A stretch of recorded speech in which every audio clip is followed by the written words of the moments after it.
Bom dia a todos. Primeiramente, gostaria de agradecer o convite, de participar com vocês e compartilhar um pouquinho da nossa experiência. Já agradeço também a participação de todos que me acompanham aí online. A ideia é compartilhar um pouquinho hoje de uma experiência que vem sendo muito bem sucedida, que é o projeto Lean nas Emergências, um projeto do Ministério da Saúde, via PROAD SUS, executado aí pelo Hospital Sírio-Libanês. Para apresentar para vocês essa equipe, o que eu irei trazer hoje ao conhecimento, na realidade é um desdobramento da experiência de toda essa equipe envolvida, de médicos, administrativo, engenheiros de processo. E a ideia é compartilhar um pouquinho hoje, ao longo dos próximos 40, 45 minutos, algumas das iniciativas e ferramentas mais bem-sucedidas no escopo desse nosso projeto.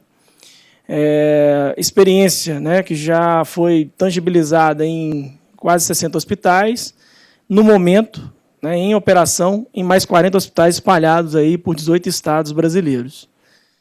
Meu nome é Cristiano Ribeiro, eu sou infectologista, sou intensivista e, por uma coincidência assim, de carreira, sou economista também. De alguma maneira, minha carreira ela convergiu por uma tríade aí de competências que acaba me trazendo um certo conforto em compilar aquilo que, no nosso entendimento, tem sido de maior impacto e até com menor esforço assim, para realmente diminuir a superlotação nos hospitais brasileiros. Então, o objetivo é compartilhar um pouquinho da discussão do nosso plano de crise e trazer, na sequência, um pouquinho do plano de capacidade plena, programa de alta e giro de leito e uma ferramenta de comunicação que, desde o ciclo 2 do projeto, tem sido muito bem sucedida nos hospitais por onde passamos. Então, vamos começar. Eu trouxe, só em caráter introdutório aqui, 3 slides para pautar um pouquinho a nossa conversa.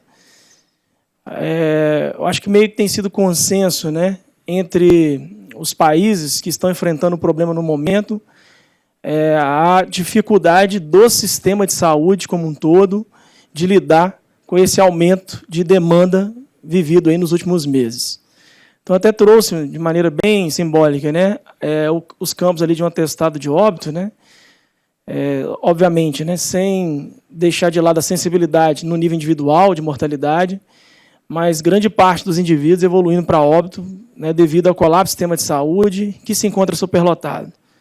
E coloquei como causas contribuintes para isso a aculturação de internação em PS como rotina. A gente vem vivendo essa realidade nos últimos anos, não só o Brasil, mas vários países do mundo, e o tempo de boarding elevado também nas emergências. Vamos entender tempo de boarding aqui, aquele paciente que a decisão médica foi por internação, mas eu não tenho um leito disponível, seja de enfermaria ou de UTI, e esse paciente acaba tendo que aguardar durante várias horas, dependendo da realidade, dias por esse leito, numa situação de insegurança. Lembrar que corredor de pronto-socorro, o paciente está em uma situação de insegurança normalmente do ponto de vista assistencial. Eu trouxe um trabalho apenas, são dezenas atualmente, mas um trabalho para destacar um agravante que a gente vive, especificamente com o Covid-19, que é o tempo médio de permanência. Então, eu destaquei esse ponto, poderia ter escolhido outros, mas em se tratando de enfrentamento por parte dos hospitais, eu acho muito importante estarmos atentos à questão do tempo médio de permanência. Então, tanto no grupo de sobreviventes quanto não sobreviventes, o tempo médio de permanência ele foi muito longo, diferente, inclusive, de experiências prévias com outras viroses respiratórias, onde a gente teve um desfecho um pouco mais precoce. Então, nós estamos falando aí algo em torno de pelo menos 18, 19 dias de tempo médio de permanência. Isso é um grande agravante desse problema, uma vez que é mais um dificultador aí do giro de leito dos nossos hospitais, que a gente já tem dificuldade normalmente, inclusive fora desse problema atual, de operacionalizar de maneira adequada. E eu vou destacar isso mais para frente. Bom, lembrar que a gente está tendo aí 81% de casos leves moderados, casos severos na casa de 14%, casos críticos aí 4,5%, 4,7%, e destacando esse risco maior de sobrecarga realmente aí do serviço de saúde. Bom, um dos primeiros pontos a serem destacados é realmente a questão das premissas básicas, né, para se construir um plano de crise. É interessante atentarmos que esse número ele aparece, né, em algumas referências, o material será compartilhado, mas, via de regra, nós temos uma capacidade latente em torno de 20% para expandir a nossa capacidade realmente de atendimento.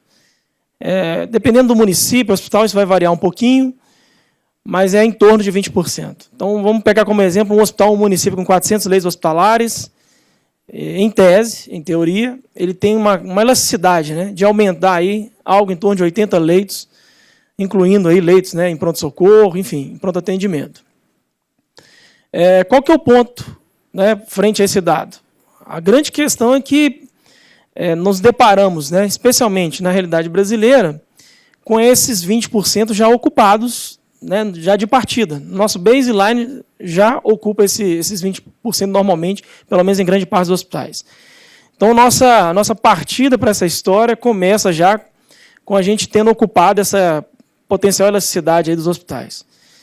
Para admissão em pacientes graves, né, pacientes com perfil de UTI, algo em torno de 5 até 10 pacientes em 24 horas, assumindo também que uma UTI tem uma taxa de ocupação de 85%.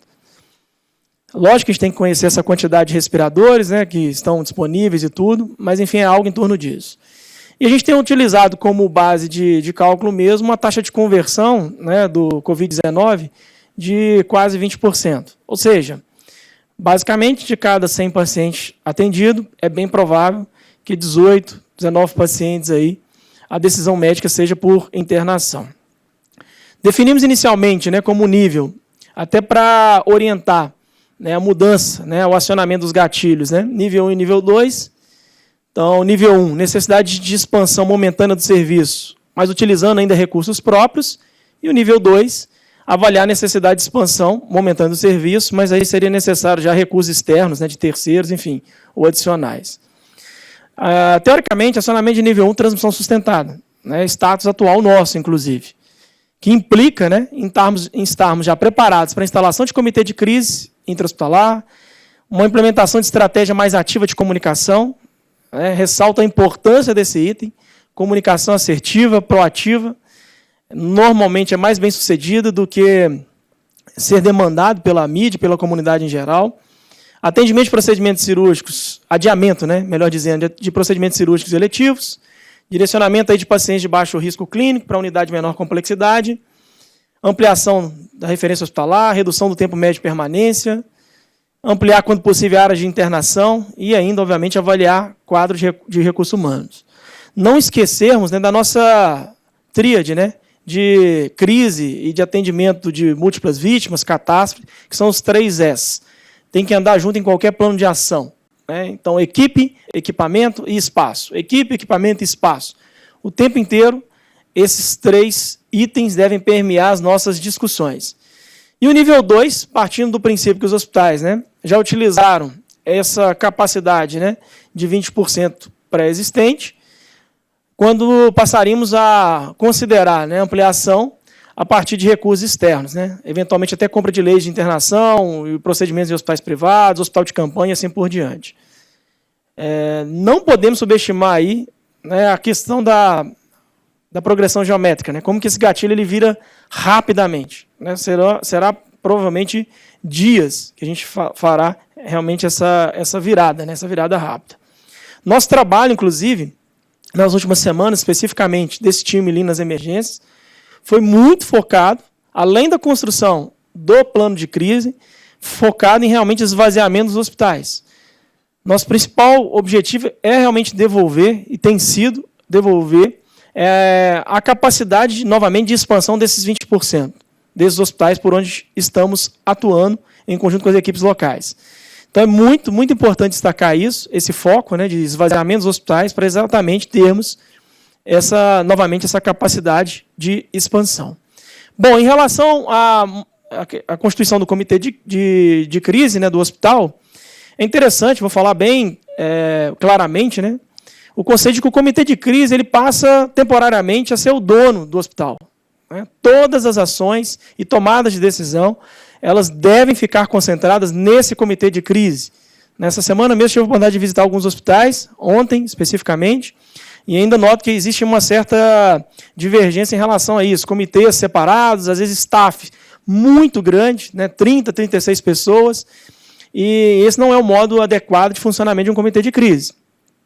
Obviamente que ele tem que ter representatividade entre diretores de hospital, gestores assistenciais, gestores administrativos, é importantíssimo. É necessário, né, destacar a figura do líder, tá? Muito importante, mas destaco também o conceito de liderança enquanto fenômeno. Né? Eventualmente teremos problemas, né, que o principal líder naquele dia será a equipe médica, dependendo do dia, o principal líder vai ser realmente, talvez, farmácia e assim por diante. Então, muito importante termos a figura do líder, mas entendemos o conceito de liderança aí, né, que se aproxima mais, inclusive, da escola francesa, aí, como uma liderança mais fenomenológica, vou colocar dessa maneira. Ela não pode ser tão minimalista, como às vezes a própria escola americana coloca dentro do conceito de liderança. É simbólico e recomendado, é emblemático. Temos um espaço físico, né, exclusivo aí do gabinete de crise, funcionando 24 horas. Isso é legal. Isso acaba colocando, né, frente aos colaboradores do meu hospital, né, a referência. As pessoas sabem aonde se recorrer. Então, é muito importante termos isso em mente também. Bom, trabalhamos muito nas últimas semanas em relação à segmentação do fluxo, especificamente dos pacientes suspeitos aí, do Covid-19. Isso é importante, tem muitos hospitais já avançados nessa segmentação, mas reitero aqui a importância de, precocemente, de maneira avançada, idealmente até fora do ambiente da minha emergência, né, trabalhar com tendas ou outro tipo de posto, né, de atendimento, para fazer precocemente a segmentação desse fluxo, que ele seja idealmente exclusivo. Os hospitais têm condição, né, de colocar espaço físico separado, porta separada, é o ideal, para que não haja concorrência aí por insumos dentro do mesmo ambiente, dentro da mesma espaço físico da minha emergência. Então, avançar precocemente a segmentação de fluxo é muito importante, é uma estratégia que tentamos trabalhar aí nas últimas semanas com os hospitais. Bom, vivemos realmente um momento de aumento de demanda, como um grave problema aí de saúde coletiva, de saúde pública. Não podemos esquecer que o problema que leva à superlotação, ele persiste. Né? Tradicionalmente, ao longo de muitas décadas, nós nos limitamos a entender a superlotação das emergências como um problema de aumento de demanda, especialmente pacientes de baixo risco, pacientes recorrentes, e tudo que os últimos trabalhos, especialmente 5 anos para cá, vêm demonstrando, é que, na verdade, superlotação é identificado como um problema muito mais de fluxo intra-hospitalar. Óbvio que agora viveremos um aumento de demanda, mas o nosso problema estrutural, ele persiste, que é a nossa dificuldade de lidar com o fluxo intra-hospitalar. Ou seja, a saída da minha emergência. Não podemos perder isso de vista. De alguma maneira, teremos que equilibrar aí as ações que visam efetivamente lidar com o aumento de demanda, mas não podemos esquecer da operação e da questão do fluxo intra-hospitalar. Então, esse trabalho aqui é bem interessante e ele pontua aqui para a gente, de maneira bem clara, quais, né, não são as principais causas. Então, grande volume de paciente de baixo risco e frequentadores habituais, que tradicionalmente, né, aparece como os grandes causadores de superlotação, não são causas principais de superlotação. Até porque a maneira de lidar com esses pacientes, obviamente é importante, mas exigem ferramentas até de aplicação um pouquinho mais fáceis, né? Como, por exemplo, um fast track. Agora, olha só, relação forte, paciente aguardando o leito, ou seja, aquele paciente em boarding, o paciente tem a decisão de internação e ele não consegue acessar um leito. Giro de leito hospitalar, taxa de ocupação acima de 90% e ainda um fluxo concorrente aí de paciente eletivo e de pacientes urgentes sem separação clara. Não podemos esquecer que superlotação é um problema de saída do pronto-socorro. Viveremos agora esse agravante de aumento de demanda, mas persiste esse problema de superlotação como problema de saída. E uma das maneiras, inclusive, das estratégias de melhorarmos a nossa capacidade de atendimento, agora frente ao aumento de demanda, é também persistirmos na questão das estratégias aí de melhorar a saída do meu pronto-socorro. Então, claramente, entra e eu tenho dificuldade de retirar esse paciente da emergência. Basta passearmos aí por qualquer hospital que a gente frequentemente vai se deparar com essa dificuldade. E lembrar que superlotação é causa de morte. Temos inúmeros trabalhos correlacionando. Quando o paciente aguarda, tempo excessivo na emergência, aumenta a mortalidade. Especialmente está com um trabalho onde ficou demonstrado que o paciente que persiste por mais de 12 horas aguardando um leito, eu chego a dobrar a mortalidade desse paciente. Tem correlação direta também com o aumento de tempo médio de permanência, ou seja, quanto mais o paciente aguarda leito, a tendência do hospital é ter um tempo médio de permanência mais elevado, e ainda a questão de eventos adversos também relacionados à superlotação. Entre as soluções avaliadas, as de maior impacto, que eu vou trabalhar com vocês nos próximos minutos, já eu falo, mas destaco, expandir simplesmente serviço de urgência tem baixo impacto. Frequentemente nos deparamos com isso. Como resolve a superlotação? Vamos aumentar a área. Frequentemente isso tem baixo impacto. Eu faço uma comparação simples. Né? Você mora numa residência, o apartamento é bagunçado, você acha que vai mudar para um apartamento maior e que a bagunça diminui. Né? Na verdade, a bagunça dobra. Então, se eu não otimizar e melhorar, né, engajar, mudança de cultura, otimizar o processo de giro de leito, simplesmente expandir a área não se presta como solução, nem definir área específica para internação em serviço de urgência, recursos de ambulância tem baixo impacto. Começamos a ter um impacto melhor hospitalista, esse olhar mais horizontal para a enfermaria é importante, melhorar o fluxo de passagem, e aí sim, de alto impacto, né? Um protocolo de capacidade plena, gestão de alta hospitalar, está na nossa mão fazer gestão de alta hospitalar, especialmente focando aí em liberação de paciente pela manhã, coordenação de internações eletivas e tentarmos trazer o funcionamento adequado nos finais de semana. É uma outra coisa que é frequente. Teoricamente, temos hospitais funcionando 7 dias, 24 horas. Quando que, na prática, o hospital funciona de 7 a 8 horas por dia e, no máximo, 5 dias por semana. Isso é muito comum na realidade dos nossos hospitais. E, frente à superlotação, não tem espaço esse tipo de cultura. Falar rapidamente como temos desenvolvido esse plano de capacidade plena. Lembrar que o plano de capacidade plena, para ficar claro, né, ele é muito inspirado realmente em plano de catástrofe. As medidas, em algumas, até convergem, são parecidas, mas, basicamente, quando eu falo de plano de catástrofe, eu estou falando de lidar com o aumento súbito de demanda, e quando eu falo de plano de capacidade plena, eu estou falando com minha dificuldade de saída de paciente da minha emergência. Como que eu abro novas rotas de saída para o meu paciente da emergência. O plano de capacidade plena ele se foca nisso. Destaco que, no momento, teremos que trabalhar com esses dois conceitos. Como que eu lido com o aumento de demanda e como que eu persisto ou eu continuo aumentando rota de saída da minha emergência. Assim teremos um impacto mais positivo. As estratégias. Obviamente, temos que definir estratégia de segurança. Segurança tem que permear grandemente essa discussão, até porque, como eu destaquei, né, paciente em corredor não está em ambiente seguro, ok? A densidade de cuidados por enfermagem, entendermos o disparador, né, desses gatilhos de acionamento, temos que mapear, né, as possíveis locais de expansão, definir os padrões de segurança e até mesmo critérios de exclusão. Isso faz parte da estratégia.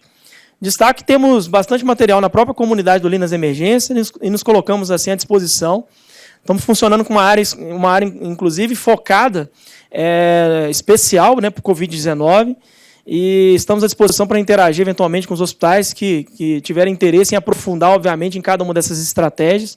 Já nos colocamos à disposição. A ideia da aula aqui é passar quais são as principais, mas cabe, obviamente, aí um empenho de cada hospital em interagir e procurar, baseado no seu cenário, qual é o melhor caminho. Trouxe um cartão simples de PCP como exemplo, aqui de um dos hospitais que trabalhamos. Basicamente, o plano de capacidade plena, né, que visa melhorar a saída, todos os setores, todas as equipes que têm interface com saída de emergência têm que ter os seus cartões de PCP. Isso, às vezes, é até o que diferencia esse PCP que a gente trabalha de alguns hospitais por onde a gente passa, que, inclusive, tem PCP, e são ações, às vezes, muito macro, não chega no micro. Ou seja, eu tenho lá um acionamento e, de repente, o pessoal, a equipe da nutrição, por exemplo, não está nem sabendo desse acionamento e não tem nem qual que seriam o seu papel, o seu plano de ação frente a esse acionamento da emergência.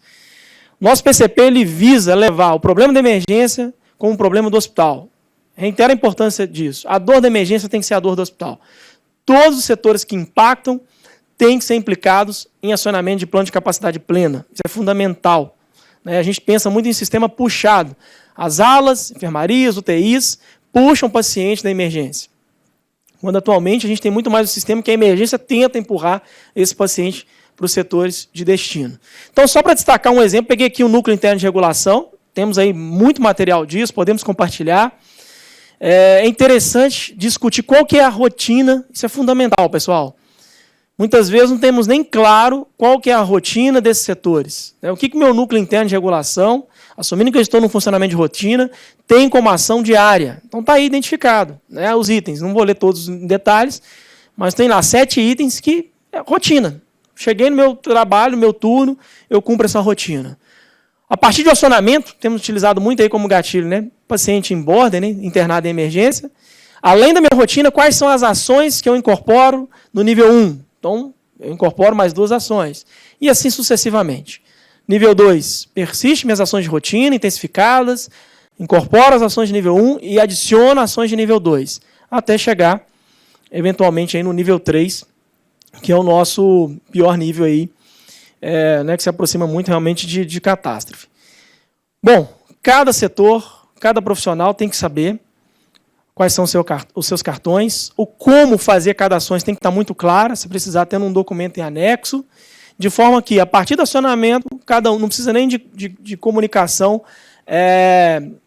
excesso de comunicação, procurar saber se todo mundo está fazendo. Não, todo mundo já sabe o que tem que fazer, já abre lá os seus cartões e já vai operacionalizando aí esse incremento de saída da emergência. Isso é fundamental. Então, nesse escopo, ter plano os cartões por área e setor importantíssimo, e ter também, tão importante quanto um PCP que funciona, é um PCP que tem um plano de comunicação clara. Como eu falei, a dor da emergência tem que ser a dor do hospital. Todo mundo tem que estar ciente em que nível que se encontra a minha emergência. Se você já tem um PCP, a provocação que eu te faço é a seguinte: qual é o poder do seu PCP em recuar a sua emergência? Qual que é esse poder? O PCP está funcionando? Então, tem que, frequentemente, voltar, rediscutir gatilho, ver as ações.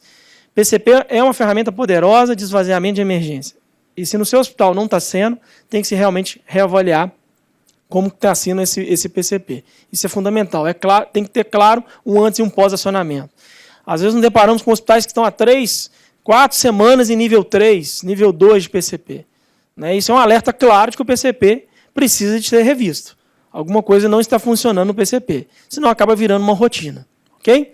Aqui um outro exemplo de acionamento muito interessante, o Hospital do Trabalhador em Curitiba, bem legal, bem claro, utilizaram um sinaleiro em todos os setores, enfermarias, e as pessoas podem acompanhar à medida que vai se mudando o nível 1, acende-se, muda-se a luz, nível 2, nível 3, e eventualmente em catástrofe, todo mundo tem clareza. Isso funciona como via WhatsApp, tem hospital que muda a imagem do grupo de WhatsApp, você bate o olho, você já sabe em que nível que está, um dash mesmo, às vezes em computador de prescrição ou de evolução, enfim, são várias estratégias, fato é que tem que ficar claro para todo mundo. Trazer uma consideração especificamente do PCP, que às vezes traz um pouquinho de discussão nos hospitais por onde passamos, que é uma coisa que o Peter Vitiello defende muito, uma grande referência nossa aí de superlotação. Tradicionalmente, temos aí em laranja todo o espaço físico do hospital, e em azul o espaço da emergência. Tradicionalmente, quando estamos em superlotação, apenas a emergência fica sobrecarregada.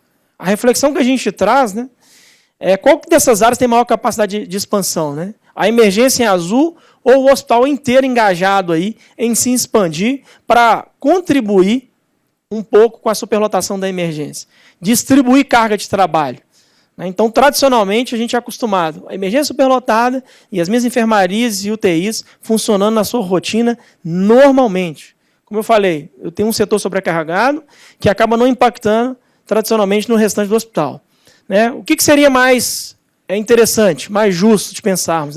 Uma redistribuição dessa carga excessiva de trabalho, obviamente de maneira planejada, em áreas previamente mapeadas, acordadas, em alguns espaços do hospital. Então, se a gente pensar, né, quem que está em maior risco, né? Esses pacientes num corredor de emergência ou um paciente, eventualmente, alocado em um corredor de uma enfermaria. Isso é uma discussão muito pertinente, né, e muito coerente, já que iremos ficar sobrecarregados, que isso se desdobre, né, em outros setores também, que a gente consiga dividir essa carga excessiva. Isso tem impacto, né, em segurança, tem impacto em evento adverso e em desfecho dos meus pacientes. Então, via de regra, PCP, avaliar, né, identificar as áreas prováveis, preparar o plano, mapear as expertises, ver a necessidade real. Como que funciona? Identificar os gatilhos de superlotação, comunicar a gestão de leito, né, que está diretamente ligada à direção, acionamento e identificar enfermarias que eventualmente receberão pacientes no corredor. Excluir pacientes, obviamente, que exigem uma densidade maior de cuidado, especialmente aí pacientes em maior ventilação mecânica, dependendo de oxigênio em maior concentração, por exemplo. E, obviamente, sempre medir o impacto disso é importantíssimo, né, até para reduzir, eventualmente, erros. Vivemos um momento agora, né, de especial atenção, de otimização desse fluxo, né, puxado para logo, né, da equipe que está na enfermaria, UTI, rapidamente puxando o paciente da minha emergência. Tá? Isso é fundamental. Um outro ponto importante, que cabe um destaque, né, dentro das estratégias de combate, é realmente gestão de leito. Nunca foi tão importante entendermos esse conceito de paciente certo, no lugar certo, no tempo certo, com os recursos certos e cuidado adequado. Quando a gente fala, inclusive, de segmentação de fluxo, de avançarmos, né, um posto médico avançado para segmentar fluxo, é exatamente para evitar ingresso, às vezes, de paciente, que não é o perfil adequado da minha instituição, porque a gente sabe que a dificuldade que é depois retirar esse paciente. Né, avançar efetivamente, né, a segmentação de fluxo tem uma finalidade clara, inclusive, disso, de impedir acesso de paciente que não tem o perfil adequado para mim, para o meu hospital. Né, isso é fundamental. Bom, leito é recurso nobre, cada vez mais temos um aumento, né, na nossa demanda por esses leitos. Fora da situação atual, isso já é uma realidade, né, a gente tem uma demanda reprimida, que são exatamente esses pacientes em corredor. Um problema que a gente enfrenta, né, é termos realmente a comunicação efetiva. Então, são vários setores e equipes envolvidas na gestão de leito. Né? Então, eu tenho um corpo clínico, equipe multi, higienização, manutenção, hotelaria. Então, como são várias equipes, né, a possibilidade de gaps de comunicação aumenta e a informação tende a se perder, o que dificulta muito o processo de gestão de leito e a otimização desse giro. Né? O que mais impacta no fluxo é a alta. É importante isso ficar claro. A alta traduz aí a eficiência do hospital aí na gestão de leito. É importantíssimo deixarmos isso bem claro. Uma das maneiras, né, de conseguirmos aumentar nossa capacidade de atendimento, inclusive, é reduzir esse tempo de permanência, né, otimizar giro de leito. Essa é a maneira. Quando a gente passa em vários hospitais, né, onde que estão os pacientes que estavam no corredor? Eles estão exatamente nos desperdícios que existem em cada etapa do fluxo. Então, por exemplo, um impacto aqui. Esse trabalho é muito interessante. Eu tenho um hospital de 200 leitos. Se eu reduzir aí, 6 horas no meu tempo médio de permanência, eu tendo a ganhar aí 8 leitos, né? Sem contratar um profissional novo, sem comprar um leito novo e assim por diante. O hospital de 400 eu já ganho 16. Eu reduzir 18 horas, eu já praticamente dobro esse número. Eu já passo para 16 leitos a mais no hospital de 200 leitos e 33, nesse exemplo aí, o hospital de 400 leitos. Isso é uma maneira muito eficaz de aumentarmos a nossa capacidade, esvaziarmos aí as nossas emergências. E esse está na nossa mão. Destaco aqui, né, especificamente, o fluxo todo do paciente. A gente trabalha muito isso no nosso diagnóstico inicial nos hospitais. Né? Então, a gente pega aí todo o fluxo de passagem do paciente, tempo porta-médico, o tempo lá de propedêutico para tomar de decisão médica, esse tempo de borda, né, que é o paciente aguardando, em laranja, né, efetivamente, um leito, né, numa unidade de destino, depois a internação propriamente dita, e ainda eu destaco muito, chamo muita atenção aí, nesse último ponto aí, que é essa caixinha verde, que é efetivamente o giro de leito, ou seja, a capacidade do hospital, né, entre a alta médica, colocar um novo paciente naquele leito. Aqui temos uma oportunidade imediata, né, de ganharmos efetivamente mais leitos. Então, você imagina que grande parte dos hospitais tem esse número aí acima de 10 horas. Hospital 18 horas.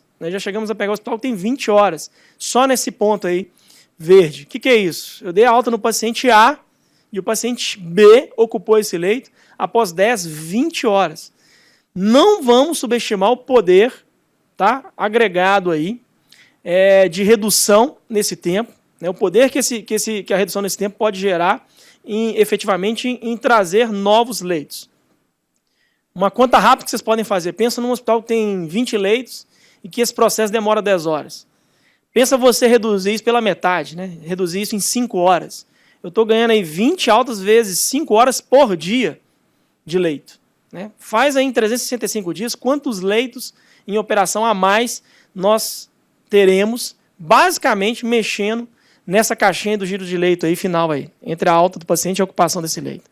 Óbvio que temos que olhar para o processo inteiro, mas sugiro fortemente uma atenção especial agora frente à estratégia de combate, né, especificamente agora do Covid, olharmos muito aí para essa caixinha verde aí, eu acho bem interessante. Tradicionalmente, o que acontece? Por que a gente é tão ineficiente às vezes nessa questão da alta, né? Tradicionalmente, nós somos ensinados, né, como profissionais de saúde, a prestar muita atenção realmente na assistência e no cuidado, todo focado no paciente. E não fomos ensinados a prestar muita atenção na eficiência operacional relacionada à alta. Então, é como se a alta fosse uma surpresa na evolução do paciente. Eu estou tratando meu paciente lá, um edema agudo de pulmão, que eu vou compensando e tudo, e de repente, eu sou surpreendido por uma condição clínica favorável à alta, e aí eu inicio meus esforços de alta. Então, eu tenho um tempo de permanência, vou chamar isso de loss desnecessário, né? Vamos entender loss aqui com uma permanência lá. Então, eu vou chamar de loss necessário, né, de um paciente até a alta efetiva do hospital. É porque eu fui surpreendido, eu não me planejei, eu não comuniquei com a equipe multi, né? Todo mundo é surpreendido com essa condição favorável à alta, né? Pensa naquele paciente que abriu um diagnóstico de diabetes, e eu vou lembrar, né, lá depois, quando ele tem condição clínica de receber alta, quem vai aplicar insulina? Cadê? Quem vai treinar esse paciente em aplicação de insulina? Quem vai ser responsável por isso? E aí, às vezes, eu demoro mais 1, 2 dias aí, com esse paciente permanecendo no meu hospital, sendo que ele poderia já estar fora do hospital. A gente não trabalha com alta precoce, a gente trabalha com alta oportuna, que é exatamente o quê? Começar a planejar essa alta, né, já em paralelo ao plano terapêutico. Então, a alta é essencial para maximizar a capacidade. E, normalmente, não está incluída aí no plano de cuidado do paciente, né, e acaba gerando atrasos, esse loss necessário. A grande reflexão é realmente essa. Vamos planejar a alta de forma paralela à proposta terapêutica do paciente. E aí, né, não temos tempo para trabalhar todos os pilares, mas eu destaco a necessidade de nós, como médicos, profissionais de saúde, nos engajarmos na questão da previsibilidade de alta. A gente tem muito medo de colocar previsão de alta. E o convite aqui é de humildade mesmo. Aprendemos a fazer isso melhor. Começamos aí, beleza, quais são os pacientes que efetivamente entrarão de alta amanhã? Vamos começar pelo menos nas primeiras 24 horas, sinalizar isso claramente para a equipe multi, né, e vamos aprender a trazer isso cada vez mais para as primeiras 24 horas de admissão do paciente. É aí que a gente quer chegar. Que a gente tenha cada vez mais capacidade, vamos aprender juntos a sermos assertivos em relação à previsão de alta. Essa sinalização de previsão de alta, ela funciona muito bem e ajuda todo mundo a se empenhar e já ir afastando as eventuais barreiras, né, que vão gerar aquele loss necessário lá, no final da internação do meu paciente.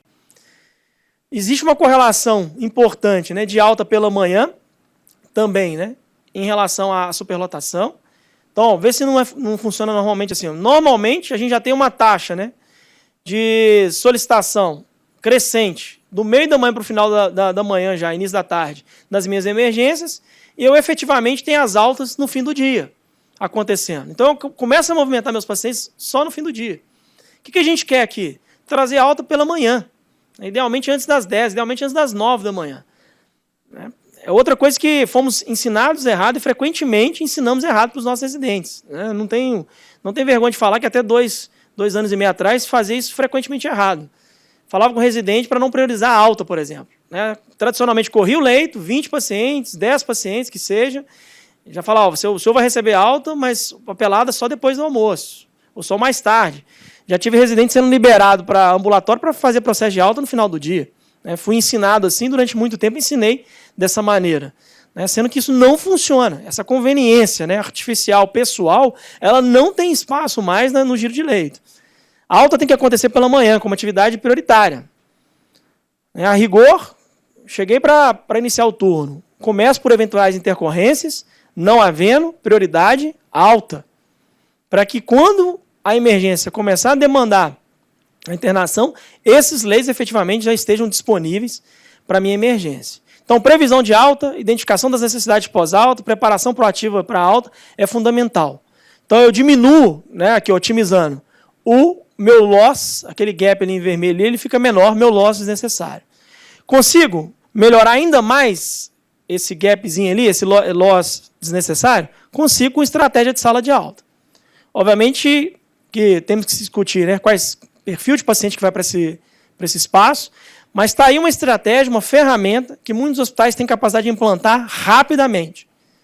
Eu tenho um espaço e eu consigo efetivamente retirar rápido o paciente a partir da alta médica para esse espaço. É uma área de saída, quase que de check-out do meu hospital. Então, eu desocupo mais rapidamente ainda o meu leito, já entro com a minha equipe de higienização e assim por diante, e já consigo rapidamente puxar o paciente para esse meu leito. Então, a iniciativa também muito bem sucedida, para minimizar mais ainda aquele desperdício ali de tempo de permanência em leito em pacientes que não precisam ter leito. A provocação é a seguinte: nós temos um apego muito grande, às vezes, na hora de liberar um paciente, que ele tem condição de estar de volta na comunidade, na sua residência, e não temos esse mesmo apego, esse mesmo cuidado com esse paciente aguardando leito na emergência. O meu apelo é exatamente para começarmos a refletir em relação a isso. Às vezes seguramos o paciente desnecessariamente, paciente que já tem condição de estar em casa, frente à necessidade de um paciente que precisa efetivamente estar lá na minha emergência. Bom, para finalizar nossa conversa, para abrir para discussão, trazer para vocês mais duas possibilidades de estratégia interessantes. O pessoal da Inglaterra, né, um modelo inglês, né, de triagem reversa, talvez agora seja interessante. Como é que ele funciona? Ele funciona basicamente, né, com uma reavaliação diária dos pacientes internados, uma reclassificação aí diária dos pacientes internados. É como se eu tivesse um hospitalista, né, olhando de maneira horizontal todos os dias os meus leitos e classificando pacientes que já têm condição de receber alta em detrimento de algumas condições. Né? Então, vamos pensar um exemplo bem prático. Né? Aquele paciente que, eventualmente, né, está aguardando aí 3, 4 dias, às vezes um cateterismo ou um exame. É momento de repensar todo dia se o local que esse paciente deve aguardar é realmente o meu hospital, frente à demanda crescente agora, Covid-19. Então, o modelo de triagem reversa, esse é só um exemplo, ele caminha nesse sentido, né, de reavaliar diariamente os pacientes internados, especialmente em enfermarias, para ver quais eu posso efetivamente retirar rápido do hospital. Importantíssimo, núcleo interno de regulação, a gente sempre faz associação com uma torre de comando de aeroporto, né? Nesse momento, nunca foi tão importante, né, termos esse núcleo interno de regulação empoderado aí, vendo todas as necessidades diárias aí do meu hospital. E uma última ferramenta, que é uma ferramenta basicamente de comunicação, que nos hospitais, né, desde o ciclo 2 especialmente, fez uma grande diferença, é realmente o huddle. Eu coloquei aqui, o huddle geralmente implica em aglomeração. Vamos fazer um huddle diferente agora, com um espaço maior entre os profissionais, mas é uma ferramenta poderosa aí de comunicação. O que diferencia huddle de round interdisciplinar ou de corrida de leito? Aqui é focado realmente em processo. Aqui todo mundo, né, com condição de tomar de decisão, eu tenho lá representante do setor de imagem, laboratório, médicos tomadores de decisão, administrativo, nutrição, serviço social, reunidos, 10, 15 minutos, a gente encoraja, inclusive, que seja feito em pé, em algum espaço, para ser reunião rápida. Temos feito 2 momentos do dia, geralmente às 10 da manhã, às 16 horas. Foco aqui é retirada de paciente. É uma ferramenta muito importante, né? Temos aí checklist à disposição, podemos colocar à disposição, para nortear, né? Tem que ser bem objetivo, com esse intuito aí, realmente, de facilitar a comunicação que visa a saída com o paciente rápido da emergência. Teremos que usar e abusar de debriefing, né? Muito, muito. Vamos todo dia praticar debriefing, comunicação entre a equipe é importantíssimo, ver o que está funcionando, o que não está funcionando, o que eu posso fazer melhor amanhã. É uma ferramenta agora que precisamos muito estarmos atentos. E aí concluo até com um artigo que o Peter Vicello, né, essa semana ele trouxe ao conhecimento de 5 passos importantes, que está muito alinhado com aquilo que nós identificamos enquanto linha nas emergências já nos últimos 10, 15 dias, e priorizamos, inclusive, né, na aproximação com os hospitais, que é realmente essa questão de criar um comitê de crise, avaliar e categorizar rapidamente os pacientes, né, avançar essa segmentação de fluxo, agilizar a alta, né, destaco muito isso, rever a prioridade de cirurgia eletiva e a questão de fazer valer a questão do plano de capacidade plena, né, tentar zerar aí os pacientes aguardando os leitos lá na emergência. Bom, em linhas gerais, né, são as principais estratégias de enfrentamento que estamos discutindo com os hospitais e já me coloco à disposição aí para eventuais dúvidas.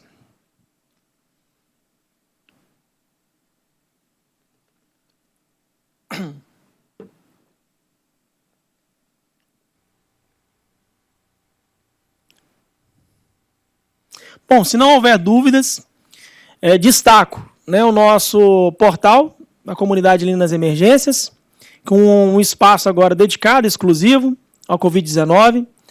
Coloco, né, diante dos hospitais o nosso empenho, a nossa disponibilidade em auxiliarmos, em estarmos mais próximos agora nesse momento complicado. Temos todo um time, né, de especialistas e médicos, né, apaixonado por emergência, né, que gosta de emergência, que gosta do profissional de emergência, que gosta de estar perto da emergência, à disposição aí de todos que me escutam agora da Rede Sentinela. Agradeço a participação de todos e, não havendo perguntas, podemos proceder aí para o encerramento. Parece que tem algumas pessoas escrevendo, vou aguardar um pouquinho.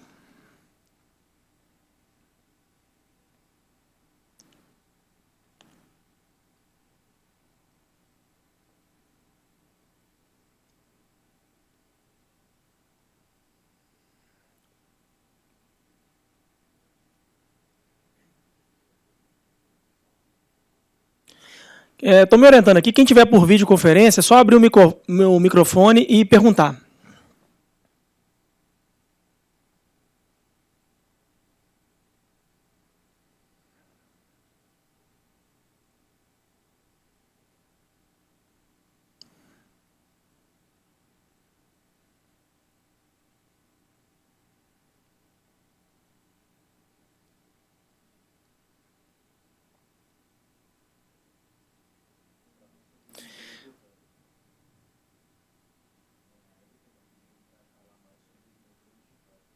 Perfeito. Bom, como que a gente tem trabalhado o modelo de Huddle? Né? Veio uma pergunta então aqui só para todo mundo entender. Acabou de chegar uma pergunta sobre o modelo de Huddle. O Huddle, ele é uma ferramenta, como eu falei, de reunião diária, muito focada na rotina do dia. Basicamente, né, um grupo de pessoas com capacidade de tomar de decisão. Né? O que eu quero dizer com isso? Não dá para ir para o Huddle simplesmente com, sei lá, um time de residente, né, que vai ter que se reportar a uma outra instância para, às vezes, tomar efetivamente a decisão. O ideal é que tenhamos no Huddle, né, médicos, né, coordenadores, supervisores, enfermeiros também supervisores, equipe, né, de hotelaria, equipe de higienização, equipe de suprimento de hospital, farmácia, nutrição, enfim, todas as equipes que, de alguma maneira, podem facilitar a saída da emergência, podem realmente resolver eventuais problemas que impedem a agilidade na saída da emergência.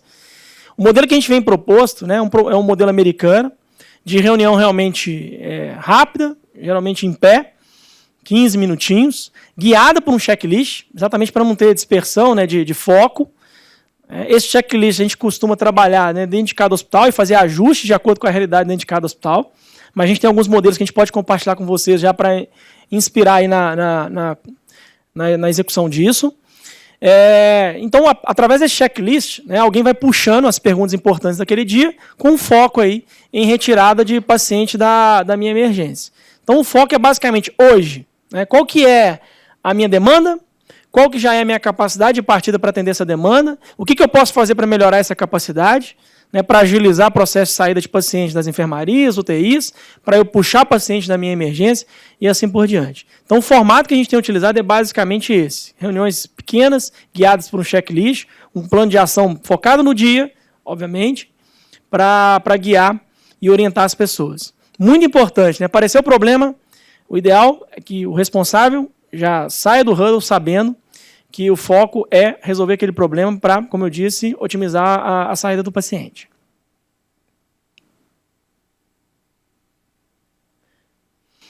Destaco mais uma vez que na comunidade, né, todas essas ferramentas que eu estou considerando com vocês está disponível, podem acessar lá a comunidade, inclusive disponibilizado aí alguns checklists de huddle. Temos vídeos, né, na comunidade sobre huddle, à disposição aí de domínio público mesmo, tá? Está à disposição de vocês. Tem mais uma pessoa perguntando, só um segundo.